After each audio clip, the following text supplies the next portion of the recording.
Un auto con transmisión automática no tiene pedal de embrague.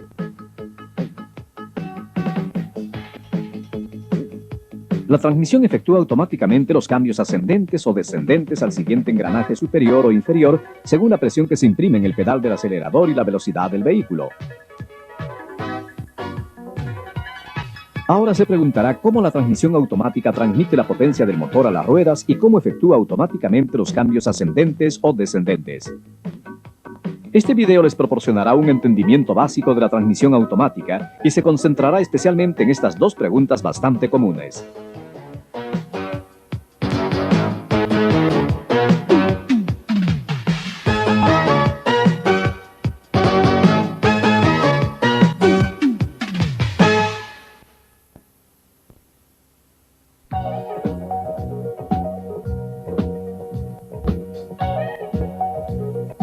Esta transmisión automática está diseñada para un auto con motor delantero y tracción posterior.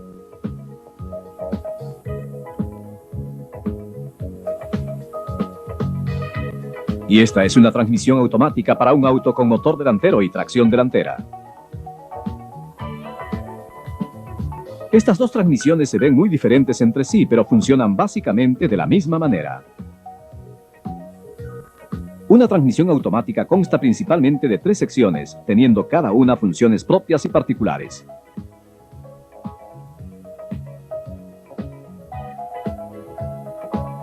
La primera sección se denomina convertidor de torsión. El torque o par de rotación que genera el motor se amplifica mediante el convertidor de torsión y se transmite luego a la unidad de engranajes planetarios. La siguiente sección, la unidad de engranajes planetarios, recibe potencia del convertidor de torsión y cambia su velocidad y torque según las condiciones de manejo.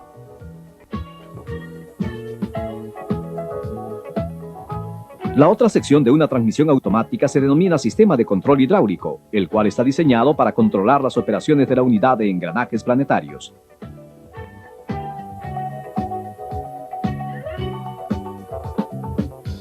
Ahora revisemos la función de cada uno de estos 3 sistemas más detalladamente, empezando con el convertidor de torsión.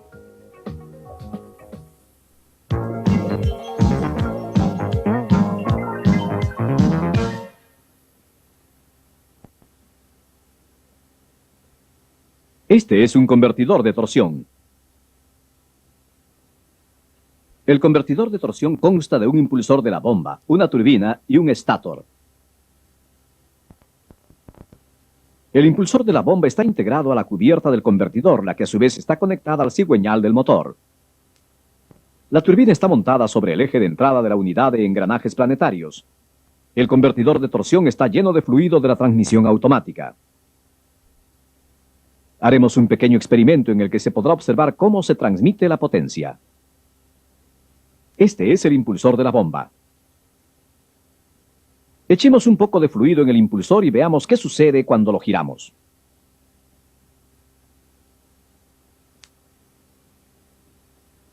Como pueden ver, el fluido corre por cada paleta y por la caja, siendo luego expulsado del impulsor de la bomba. Esto se debe a la fuerza centrífuga. Ahora, ¿qué sucederá si colocamos la turbina de manera que el fluido del impulsor de la bomba la golpee?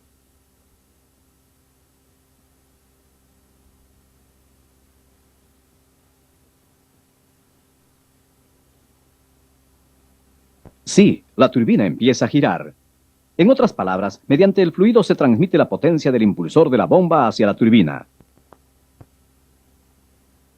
Este es el principio que utiliza el convertidor de torsión para transmitir la potencia. En una transmisión automática real, el convertidor de torsión está sellado herméticamente y está lleno de fluido. A continuación, veamos cómo se mueve dicho fluido para transmitir la potencia y amplificar el torque.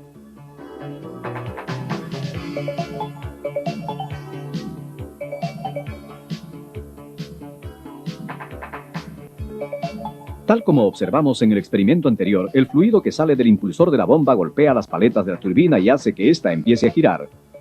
Ahora, ¿qué sucede cuando el fluido regresa al impulsor de la bomba desde la turbina?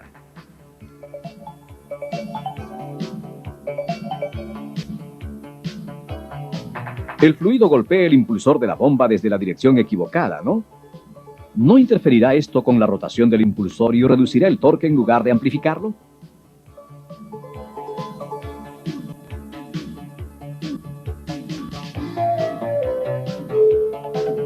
No se preocupen, este problema puede resolverse colocando un estátor entre el impulsor de la bomba y la turbina.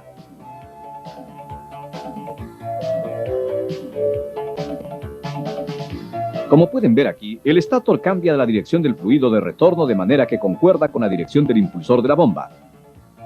Ahora, dos fuerzas que se mueven en la misma dirección giran el impulsor de la bomba, una proveniente del motor y la otra del fluido. Esto hace que el convertidor de torsión amplifique el torque del motor. Mientras que el impulsor de la bomba se mantiene en rotación, la turbina también rota y alcanza gradualmente la velocidad del impulsor de la bomba. Cuando eso ocurre, el fluido de retorno golpea la parte posterior de las paletas del estátor. Ahora, el estátor bloquea el flujo del fluido.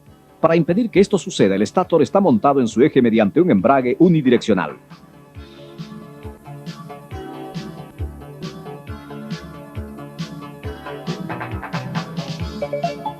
Al punto en que el estátor empieza a funcionar en velocidad ralenti se le denomina punto de embrague. Una vez que el estátor alcanza el punto de embrague, el convertidor de torsión actúa únicamente como un acoplador de fluido, lo que significa que no amplifica el torque, sino que únicamente lo transmite.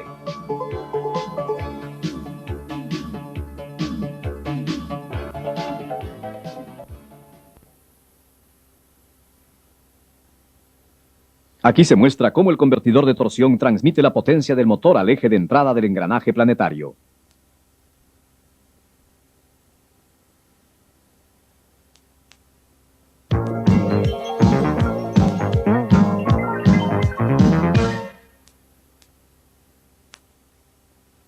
Pasaremos ahora a la unidad de engranajes planetarios.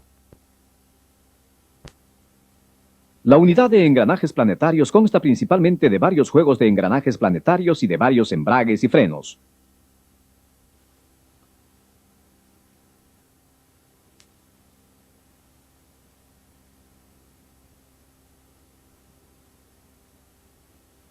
Un juego de engranajes planetarios consta de un engranaje planetario, piñones diferenciales, de un portador planetario que conecta los piñones diferenciales y de una corona planetaria.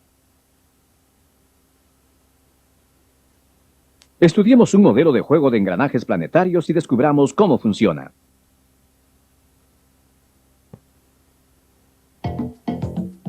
Este es un engranaje planetario estacionario, alrededor del cual giran los piñones diferenciales conectados mediante un portador planetario. Ahora agregamos una corona planetaria que empezará a girar en la misma dirección que el portador planetario.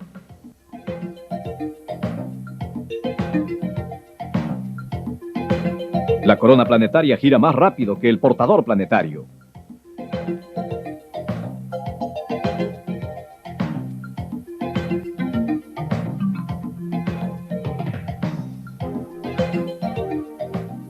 A continuación, privemos de movimiento al engranaje planetario y dejemos rotar a la corona planetaria.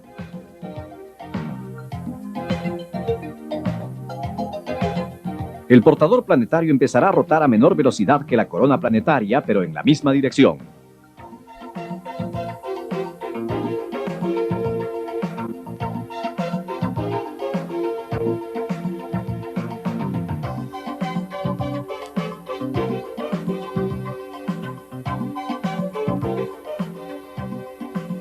Ahora permitamos que el engranaje planetario gire.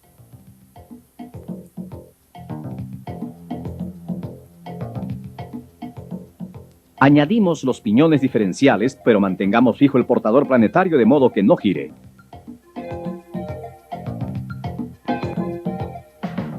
Finalmente, añadimos la corona planetaria.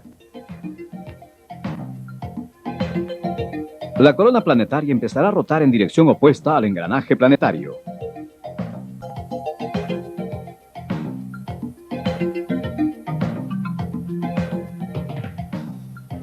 ¿Qué pasará si el engranaje planetario y la corona planetaria rotan en la misma dirección a la misma velocidad?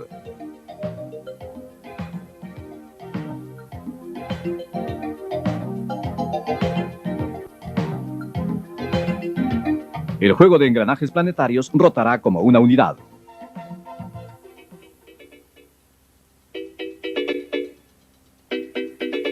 Tal como acabamos de ver en el modelo, un juego de engranajes planetarios puede hacer muchas cosas. Dependiendo de cuál engranaje gire y cuál se mantenga estacionario, dicho juego de engranajes puede acelerar, desacelerar o incluso invertir la dirección de la rotación del engranaje de salida. El juego de engranajes planetarios también puede girar como una unidad, pero ¿cómo se ejecuta esto exactamente? Se utilizan embragues para determinar cuál será el engranaje al que se le permitirá girar para activar el juego de engranajes planetarios y los frenos se utilizan para mantener fijos determinados engranajes de manera que no giren.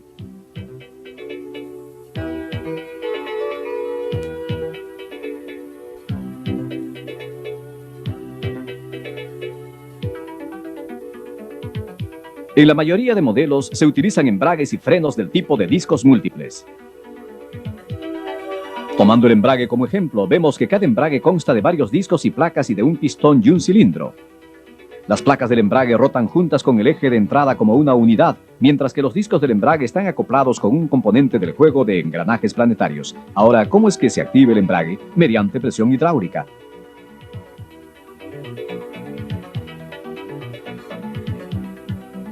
El pistón se activa mediante presión hidráulica y empuja las placas contra los discos.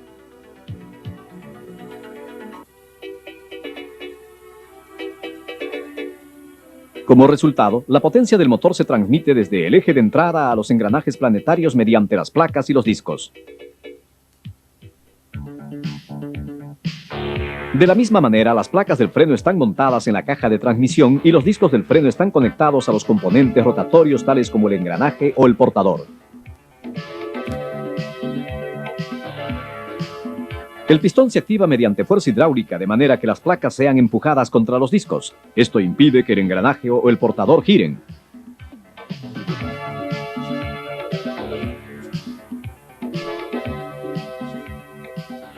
Este es un freno tipo banda. En un freno tipo banda, la banda del freno oprime el tambor del freno que está conectado a un componente del juego de engranajes planetarios, impidiendo que el componente gire.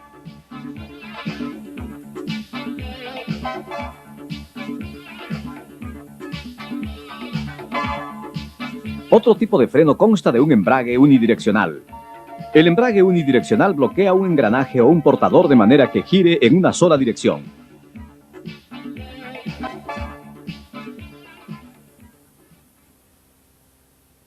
Los pistones de los embragues y frenos se activan según sea necesario mediante fuerza hidráulica, la cual es suministrada por el sistema de control hidráulico. Hablemos del sistema de control hidráulico.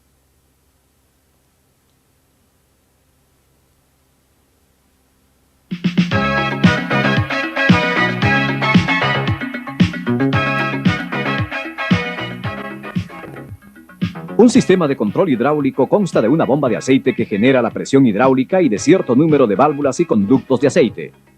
Veamos qué está sucediendo en este sistema. En un vehículo con transmisión manual, el conductor efectúa cambios ascendentes o descendentes dependiendo de dos condiciones. La transmisión automática hace lo mismo automáticamente. Una condición es la carga del motor y la otra es la velocidad del vehículo.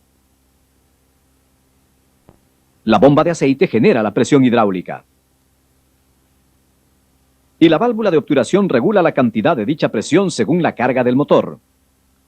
A la presión resultante se le denomina presión de la válvula de obturación.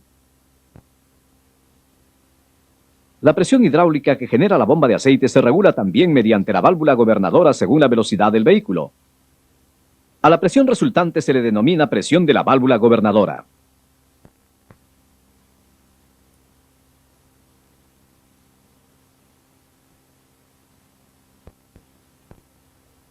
La presión de la válvula de obturación se aplica a un extremo de la válvula de cambio y la presión de la válvula gobernadora se aplica al otro extremo.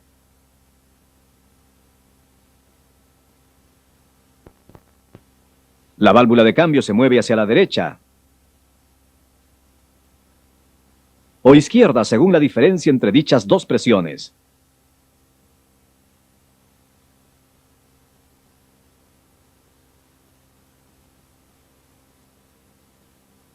Al moverse la válvula de cambio, abre un conducto para el paso de fluido que permite que la presión hidráulica que genera la bomba de aceite active el pistón de un embrague o freno. El conducto para el paso de fluido que se abra determina la dirección y velocidad de rotación de cada componente del juego de engranajes planetarios. En otras palabras, determina a qué engranaje cambiará la transmisión.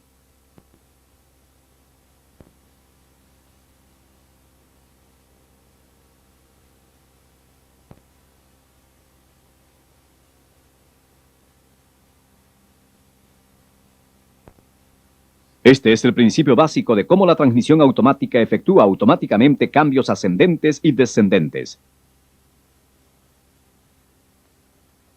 Ahora, en base a lo aprendido hasta este momento, estudiemos el funcionamiento básico de una transmisión automática de 3 velocidades.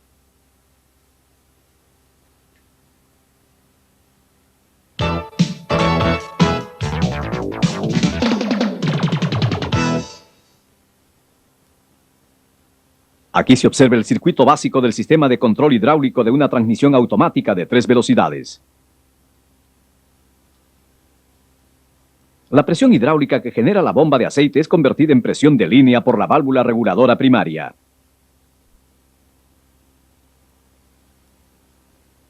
La presión de línea actúa sobre la válvula de obturación y la válvula gobernadora. La presión de obturación que genera la válvula de obturación actúa sobre el extremo superior de las válvulas de cambio. Y la presión gobernadora que genera la válvula gobernadora actúa en el extremo inferior de las válvulas de cambio. Como pueden ver, hay dos válvulas de cambio, denominadas válvula de cambio 1-2 y válvula de cambio 2-3.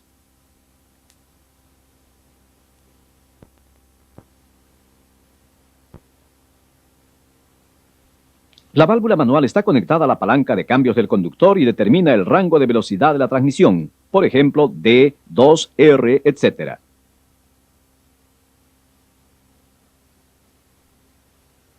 La transmisión automática de 3 velocidades tiene 2 juegos de engranajes planetarios. Constan de las siguientes partes: el eje de salida, la corona planetaria posterior, los piñones diferenciales y el portador posteriores, el engranaje planetario posterior y delantero, piñones diferenciales y portador delanteros, y finalmente la corona planetaria delantera. Estos son los juegos de engranajes planetarios de la transmisión automática A130. Este es un modelo de la unidad de engranajes planetarios A130. En este modelo, el color celeste indica la corona planetaria delantera y el color verde indica la corona planetaria posterior. Este es el eje de entrada y este es el eje de salida. ¿Cómo funciona?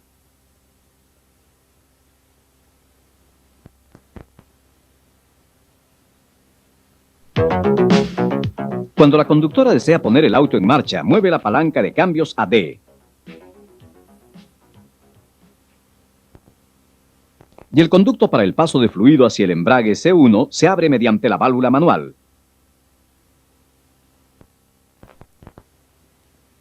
Por lo tanto, el embrague C1 se acopla y la potencia se transmite del eje de entrada a la corona planetaria delantera. Debido a que el embrague unidireccional F2 impide que el portador posterior gire, la rotación del eje de entrada se transmite al eje de salida, pero los engranajes planetarios delantero y posterior reducen la velocidad. Este es el engranaje de primera.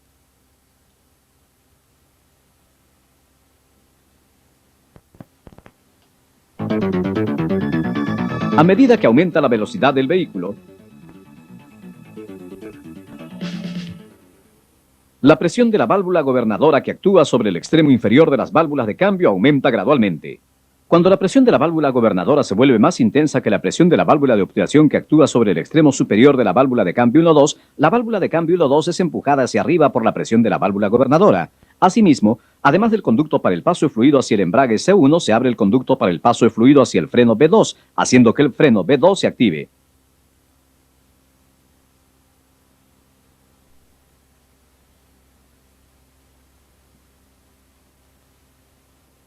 Cuando se active el freno B2, detiene el engranaje planetario mediante el embrague unidireccional F1.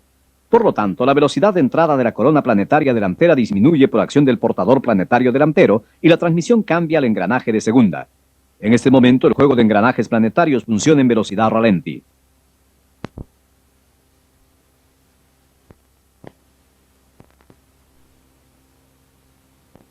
A medida que la velocidad del vehículo aumenta más, la presión de la válvula gobernadora también se incrementa.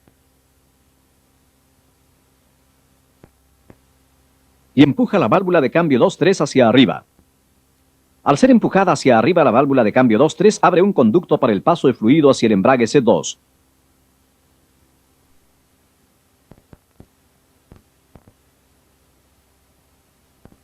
Cuando se active el embrague C2, el eje de entrada se conecta al engranaje planetario. Debido a que la potencia se transmite simultáneamente tanto a la corona planetaria delantera como al engranaje planetario, el engranaje planetario delantero empieza a rotar como una unidad, pero no cambia la velocidad o el torque de entrada. En otras palabras, el eje de entrada se conecta directamente al eje de salida, que es lo mismo que decir que la transmisión ha cambiado al engranaje de tercera. En el engranaje de tercera, el juego de engranajes planetarios posterior funciona en velocidad ralenti, como pueden ver aquí. Cuando un auto toma una subida en engranaje de tercera y su velocidad disminuye,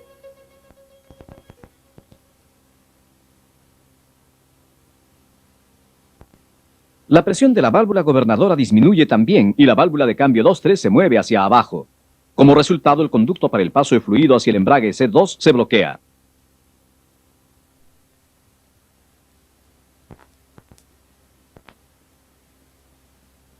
Y el engranaje planetario se desacopla del eje de entrada, de manera que la transmisión efectúa un cambio descendente al engranaje de segunda. Supongamos que la transmisión esté en el engranaje de tercera y la conductora desea acelerar el auto rápidamente, por lo que ella pisa repentinamente el acelerador.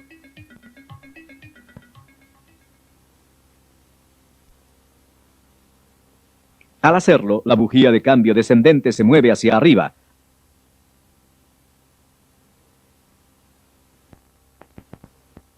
abriendo el conducto para el paso de fluido hacia los extremos superiores de las válvulas de cambio 1-2 y 2-3.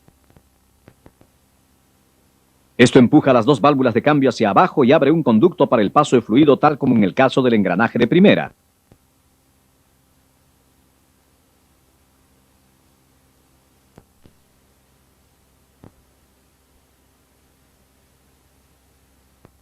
De manera que el auto efectúa un cambio descendente al engranaje de primera.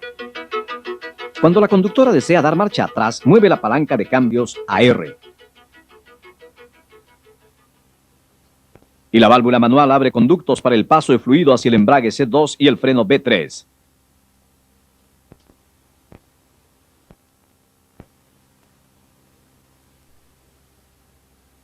Cuando el embrague C2 se acopla, transmite la rotación del eje de entrada al engranaje planetario. Al mismo tiempo, el freno B3 detiene el portador planetario posterior, evitando que gire. De esta manera, la corona planetaria posterior y el engranaje planetario empiezan a rotar en direcciones contrarias. A su vez, esto hace que el eje de entrada y el eje de salida empiecen a rotar en direcciones opuestas. Como pueden ver, el juego de engranajes planetarios no funciona en velocidad ralenti en este caso.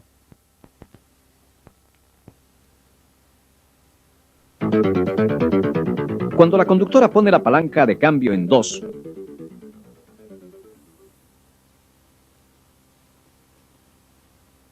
la válvula manual abre el conducto para la presión de línea hacia la válvula de cambio 2-3 y la válvula de cambio 1-2. Cuando aumenta la presión de la válvula gobernadora,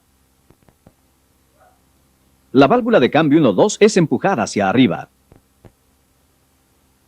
abriendo conductos hacia los frenos B1 y B2, y la transmisión efectúa un cambio ascendente al engranaje de segunda.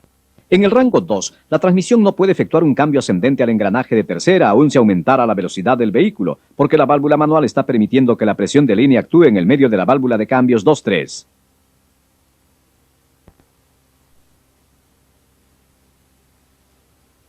En el engranaje de segunda del rango 2, el freno B1 impide que el engranaje planetario gire en cualquier dirección, ocurriendo así el frenado con el motor.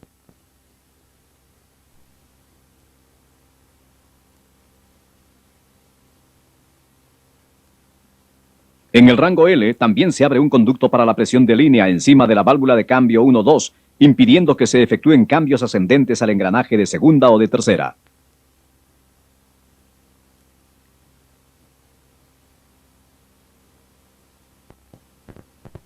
En el engranaje de primera del rango L, se activan los juegos de engranajes planetarios delantero y posterior, tal como en el caso del engranaje de primera del rango D, pero el freno B3 impide la rotación del portador planetario posterior en cualquier dirección y como resultado ocurre el frenado con el motor.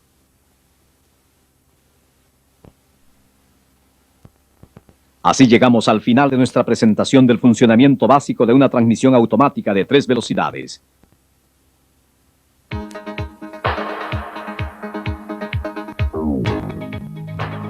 La transmisión automática se ve sumamente complicada, pero si se estudian los diferentes mecanismos por separado, uno por uno, se darán cuenta que el funcionamiento de la transmisión automática se basa en realidad en una combinación de unos cuantos principios elementales.